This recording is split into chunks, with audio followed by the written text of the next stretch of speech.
Welcome back, it's Pam from BenMcfuzzylugs. Now today I'm excited because we're going to do our first full project. I know when I started needle felting I was so excited to get started. I didn't want to do any of the learning the basics. I wanted to get out straight away and make something, and okay, I'm a little ashamed. No, it's kind of cute. My first thing I ever did was I made my little dog BenMcfuzzylugs. Terrible. It's so soft and badly felted, but I loved him. I still think he's kind of adorable, and it just showed me so many different techniques and I had a blast with it. So yes, I've given you some basic tutorials and they're a really great place to start, but if you really want to just get into it, then this is a simple project that's going to give you something fun and cute that you can feel pleased that you've done, but also it just teaches you some of the basics all at once. Now how we're going to start, I'm going to start with some felted balls. So if you want to go and look at my previous tutorial, which I'll link somewhere below or somewhere, and learn how to make some balls, once you've been practicing, you'll hopefully have sitting around some just different sizes of felted balls. Now we're going to work with black. You can work with any colour you like really, but black or white's going to be the best to start with. And yep, hopefully just have a bigger ball and a smaller ball. So if you figure out how to make them first of all, and then come back here and we'll get started.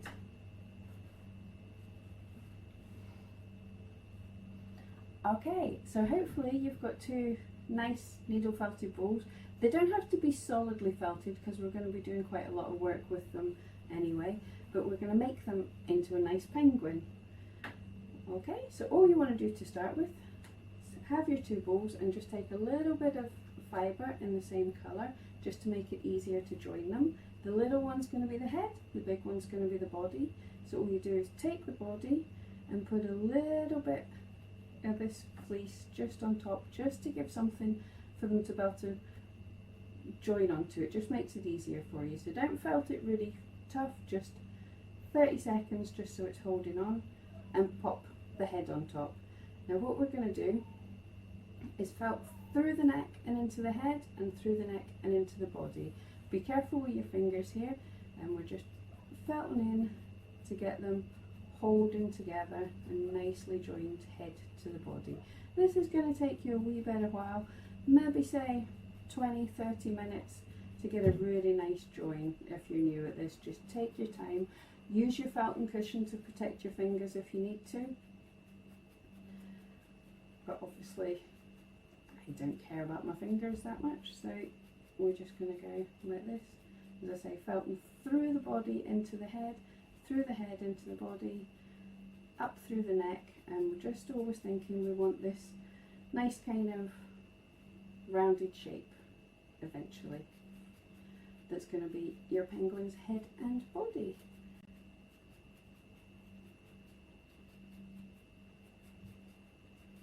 Just as you can see just now, it's still a little bit loose, so I'm just going to keep going until it holds together nicely. You can add more fleece if you need to, just to get it to hold together a bit better.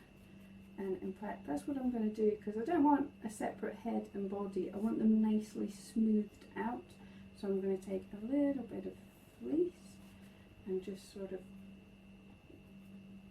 pull it out and wrap it round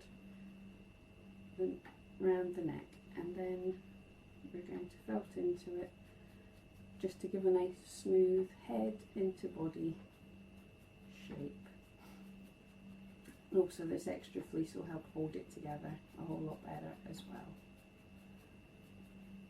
As I say, I'm going to do this kind of quickly just so we can see and get an idea, but you take your time and make sure it's all nice and felted together, and you've got a good strong shape that's not going to be wobbling all over the place.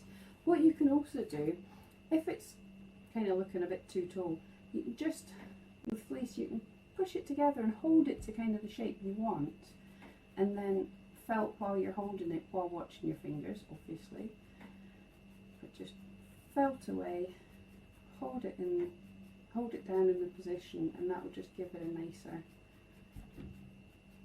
a nice wee shape with the head more down instead of right up, looking a bit daft.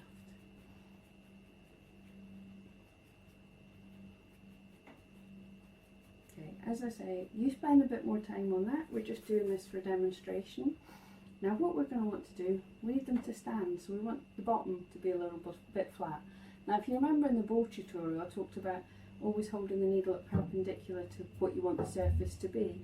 And that's the same if we want to flatten this bottom, we just want to keep holding the needle at 90 degrees, and this is going to start to make a flatter bottom for your bird so he can stand up. They're no use if they're just going to be falling all over the place. So you just spend a good bit of time, and if you're making a little enough one, you're able to even be felting right through the neck and into the head to secure the bird even more, but you're also felting to get a nice flat bottom so that he can stand upright for you. Again, spend as long as you need to on this. There's no hurry, there's no shortcuts to needle felting. If you rush it too much, then you're going to have a piece that's just floppy, not solid enough. It's going to be quite fuzzy, and it's just not going to be as pleasing. So take your time, and as you can see, this is already forming a bit of a flat bottom.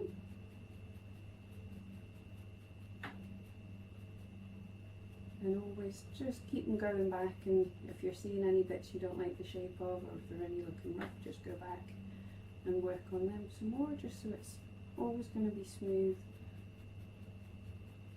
for you.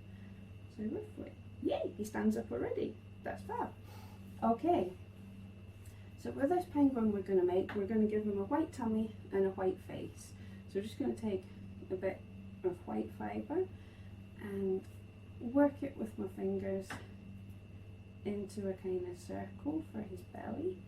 Now you just want this to be a little denser on the inside and more wispy on the outside, so when you felt it you're going to get a little bit of graduation, a little bit of shading.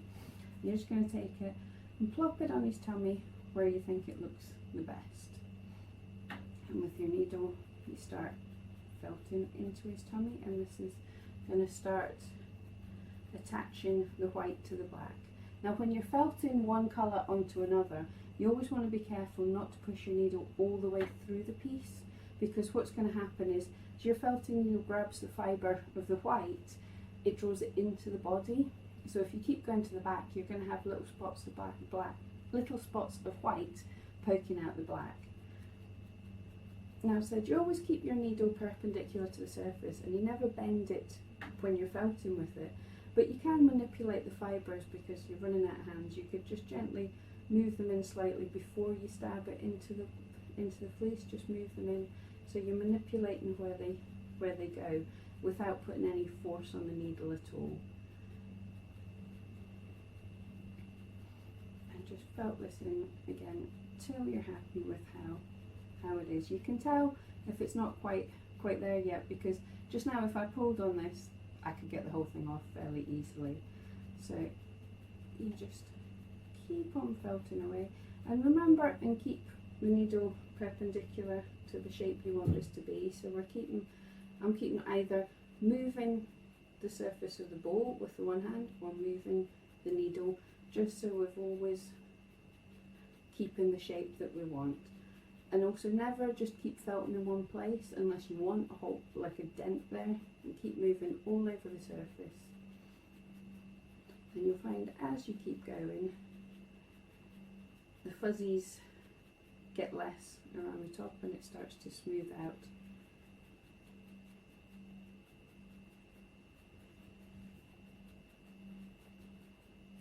Again, I'm just going to do this quickly. I'd spend a good 10 minutes putting this on, so it's nicely felted, but we're just demonstrating for you today.